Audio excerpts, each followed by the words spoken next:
Hello friends, welcome again to my channel. तो आज हम बात करेंगे बर्ड्स नेम के बारे में। तो चलिए स्टार्ट करते हैं। सबसे पहले आती है हमारी ऑस्ट्रिच।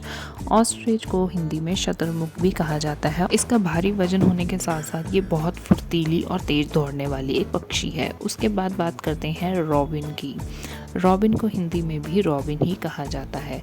इसका फेस ऑरेंज कलर का होता है बच्चों, और ये बहुत ही फुर्तीला और तेज दिमाग का पक्षी है। उसके बाद बात करते हैं बच्चों स्वैन की, जिसको हम हंस भी बोलते हैं। ये दिखने में सफ़ेद रंग का होता है। ये पानी में भी तैर सकता है और पानी के बाहर भी चल सकता है। उसके बाद बात कर लेते हैं बच्चों टुकेन पक्षी की, जिसको हिंदी में भी टुकेन ही बोला जाता है। इसकी चोंच इसके शरीर से कुछ ज़्यादा ही लंबी होती है और इसकी आवाज़ बहुत तेज़ होती है। उसके बाद बात करते हैं बच्चों राजहंस की, जिसको इंग्लिश में फ्लेमिंगोस भी कहा जाता है। ये पिंक कलर के लंबी लंबी टाँकों वाले पक्षी होते हैं और ये एक जगह से दूसरी जगह बहुत ऊंचाई तक उड़ सकते हैं। उसके बाद आता है बच्चे ह्यूमन गिविंग बर्ड, जिसको हम गुंजन पक्षी भी बोलते हैं। ये चलते चलते उड़ते उड़ते भी फूलों का रस चूस सकते हैं। उसके बाद बात करते हैं बच्चों हमारी स्पैरो की, जिसको हम हिंदी में गुरैया भी बोलते हैं। ये दिखने में बहुत छोटी होती है और हमारे घर के आसपास दिखने को मिल जाती है बच्चों। उसके बाद बात करते हैं आउल की, जिसको हम हिंदी में उल्लू भी बोलते हैं। उल्लू रात को बहुत दौड़ सकता है और तेज दूर तक देख भी सकता है बच्चों। उसके बाद बात करते हैं हम ईगल की। ईगल को हिंदी में बाज भी बोला जाता है। ये ऊंचाई से उड़ते उड़ते नीचे अपना शिकार झपट्टे से पकड़ सकता है। उसके बाद बच्चों बात आती है वुड पैकर की। वुड पैकर को हिंदी में कठफोड़वा कहते हैं। ये पेड़ की टहनियों को अच्छे से चोंच की सहायता से तोड़ के होल कर देता है।